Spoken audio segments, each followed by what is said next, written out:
Mabuhay and welcome to the Resto Coach. This is episode number 5. Anthony's here together with Rommel now, our Resto Coach. Just a brief background on both of us. Obviously, I'm a sportscaster, but I love to eat food and I like to go to restaurants, and maybe I might be able to dabble into some business sometime in the future, depending on what advice I get from our Resto Coach. Well, welcome to the show. Salamat sa lahat ng mga nagsusupport and nagpa-follow. Those who subscribed in our YouTube channel, maraming salamat po. A lot of views also and questions. And today we're gonna get a little bit technical na.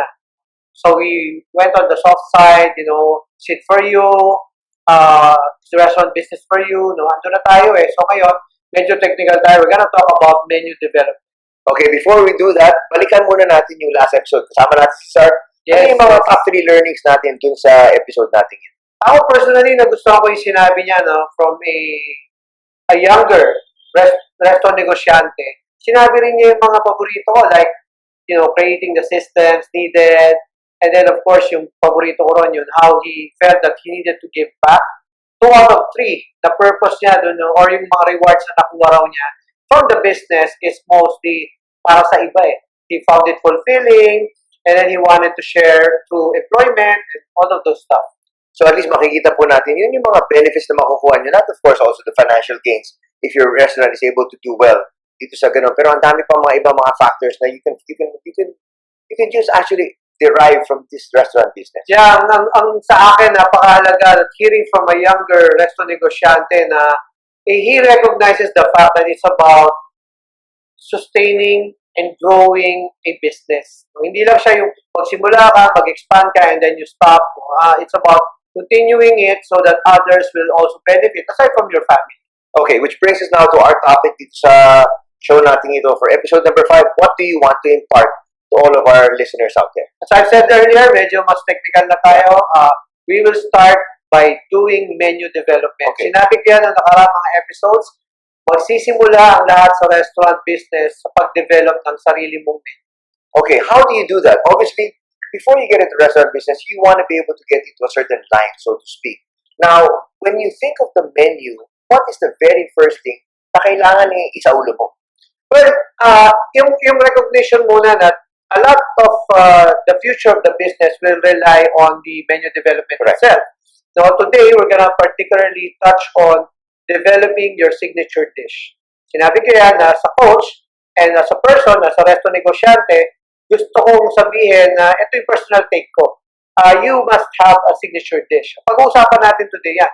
Developing the menu will also impact kasi the technical sides of the business like procurement, yes, diba? Raw material sourcing, food cost, lahat ng mga numero ng negosyo eventually will be affected by your menu development.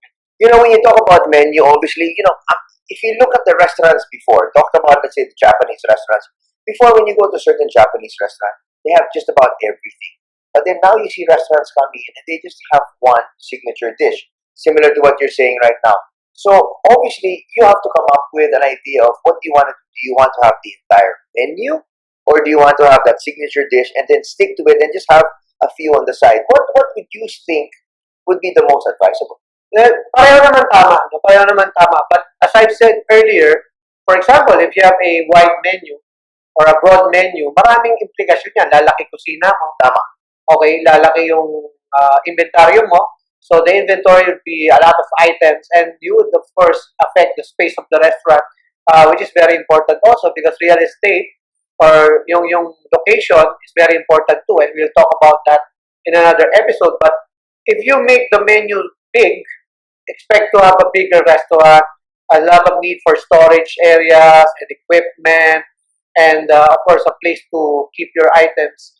And the procedures also, the systems will get affected. So those are 2 schools of thought because a lot of times you can see other people adding also to their menu eventually because siguro ayaw na nila pumunta yung customer, yung prospective customer na yun, dun sa ibang lugar na lang. At least, kumbaga, yung kanila one-stop shop na lang. What would be the most advisable? Mas maganda na yung siguro talagang may signature na talagang yun ang pinupunta nila sa'yo. Yes, sa akin, yung importante kasi, we're talking to an audience of startups. Yes. Yan, mag-startup kayo.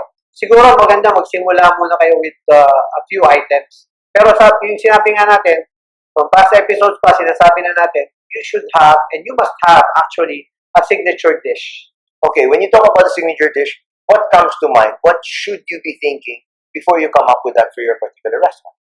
Number one consideration mo is yung yung market. Ano ba yung mga bagay na may mga dalawang rin diyan, schools of thought. So, sabi natin, do you want to be the first to market a certain item na wala pa dito? Correct. And gaya ng tinanong mo dati, napakahirap nun because Yes. ano ba yung original ngayon? Ano ba yung original product na i-inventuhin mo or you'll invent? Meron din naman yung you'll do a better version of a popular product. Right. Pwede rin yun. In our case, I can only speak for my own business with very high level of credibility. We started with a signature item, yung wings. Because we felt, wala pang ganong nagmamarket ng wings nung time ng 2008, 2009. So, yun yung storya namin. We came up with one item, gaya na pinagit ko nila, may mga restaurant, Japanese. Dati, lahat ng items sa Japanese, sashimi, sushi. Pero ngayon, yung mga tipong cuisine, yung tipong, from cuisine to signature dish, like katsu. Tama. Yun lang. O, tapos soba. Tama. So, bin-breakdown nila. And again, yung consideration na makita mo, may mga mas maliliit na restaurants na ngayon na Japanese. Dati, pag sinabi mo, Japanese restaurant, 300 square meters, 250 square meters. So, that gives them the flexibility also to go into locations that have high rent. Right. So, marami siyang, parang domino effect siya. Kaya, sabi ko nga, dapat simulan natin yung technical conversations about menu development. And we're gonna go deeper into that a little bit later on. We're gonna be showing you the actual product para at least mapag-usapan din ni Rommel kung bakit yun ang pinili niya, bakit yun yung mga particular sauce na ginamit mo. But then still, on the brief overview, before we actually go to that segment, what do people really have to think of? I mean, do they have to sit long and hard, obviously? Or is there any R&D that also takes place para makapag-develop ka ng product na alam mo, pupuntahan ka eh? Hindi ka man naka-lockdown or naka-status, a microscope, sorry. Ang R&D talaga. Yeah. Whether it's, a simple tapsilogan sa kanto, nagsimula yan sa informal R&D, You prepare a product, you gather the raw materials, you weigh them, you take the food cost, and then eventually you come up with a product and you taste it again and again and you prove it, Sabi ko nga, taste-driven ang Pilipino. So, napakahalaga sa menu development considerations is yung taste. Okay, so when you look at that, obviously you need to have something na pabalik-balikan ng tao.